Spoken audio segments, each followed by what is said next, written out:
Halo sahabat Merdeka, berjumpa dengan saya Lulu Handayani dalam Top News Senin 15 Januari 2024. Berita pertama, calon wakil presiden nomor urut 3 Mahfud MD bicara kasar hingga menyebut bodoh respon pernyataan kubu TKN Prabowo Gibran. Berikutnya, Jokowi menyinggung sikap Presiden Indonesia selanjutnya tidak akan berani potong anggaran. Tim kampanye nasional menilai cawapres Mahfud MD yang juga selaku Menko Polhukam berpotensi melakukan kecurangan. Hal ini salah satunya karena membuka pengaduan pelanggaran pemilu di kantor Kemenko Polhukam. Merespons tudingan itu, Mahfud lantas memberikan respon keras terhadap narasi-narasi tersebut. Dengan nada tinggi, Mahfud sampai menyebut berbagai tudingan dari TKN Prabowo Gibran merupakan pernyataan bodoh. Prof, terkait TKN, Pak Habibur Rahman mau melaporkan 16 kecurangan. Salah satunya ada nama Prof Mahfud yang mau dilaporkan karena Prof Mahfud membuka posko pengaduan terkait kecurangan pemilu. Bodoh itu. Ini gimana, Prof? Bodoh. Karena posko pemilu itu sudah ada, bukan posko itu namanya des pemilu. Sejak tahun 2014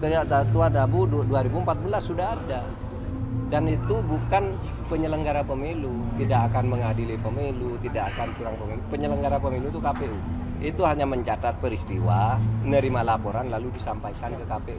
Supaya tahu juga bahwa di DES itu ada 19 kementerian lembaga termasuk TNI, Polri, Kemlu, Menteri Keuangan, Kemdagri, KPU, Bawaslu masuk di situ. Itu kan orang bodoh enggak baca fakta lalu menganggap itu salah. Kan itu bukan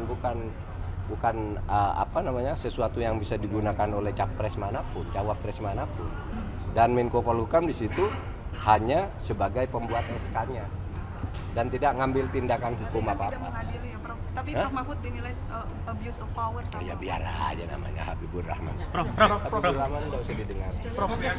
Sementara Wakil Ketua TKN, Habibur Rahman merespon pernyataan Mahfud dengan mengucapkan terima kasih. Terima kasih Prof Mahfud yang sudah mention saya meskipun dengan kata bodoh ya. Saya sebenarnya Prof hanya menyampaikan apa yang dikeluhkan masyarakat dan menurut saya apapun ya dugaan itu lebih baik disalurkan ya disampaikan kepada aparat yang berwenang yaitu Badan Pengawas Pemilu. Thank you banget Prof. Mestinya saya disebut juga ini ya Prof. Dapilnya Prof Jakarta Timur ya, Habibur Rahman bodoh dari Jakarta Timur Prof Mahfud. Oke. Berita selanjutnya, Presiden Jokowi meminta Menteri Pendidikan dan Kebudayaan Nadiem Makarim menambahkan anggaran untuk riset. Jokowi meyakini Presiden Indonesia selanjutnya tidak akan berani memotong tambahan anggaran bagi perguruan tinggi tersebut.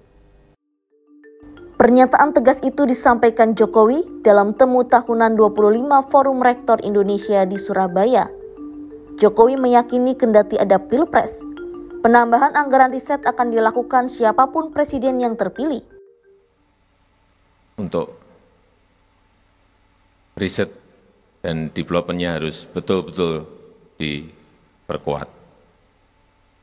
Artinya lagi Pak Nadiem, anggarannya diperbesar.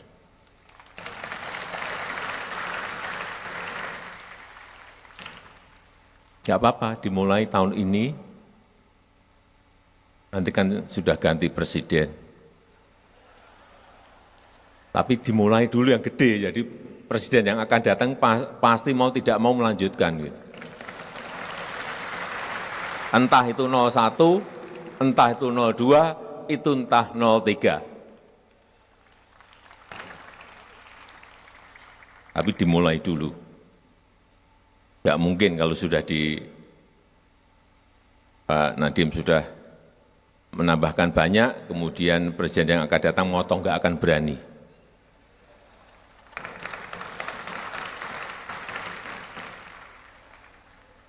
Kita tahu kesempatan kita, peluang kita ke depan untuk mengembangkan ekonomi hijau, ekonomi biru. Oleh sebab itu kita butuh teknologi, smart farming, smart fisheries, kita juga butuh teknologi bioenergi, EV baterai. Jokowi juga memerintahkan kepada Badan Riset dan Inovasi Nasional serta Badan Perencanaan Pembangunan Nasional menjadi orkestrator penelitian bersama untuk merancang kebutuhan riset. Ia menilai, riset mampu menjawab tantangan yang dihadapi dan memanfaatkan peluang-peluang yang ada. Demikian informasi kali ini bersama saya, Lulu Handayani. Simak berita lainnya hanya di merdeka.com.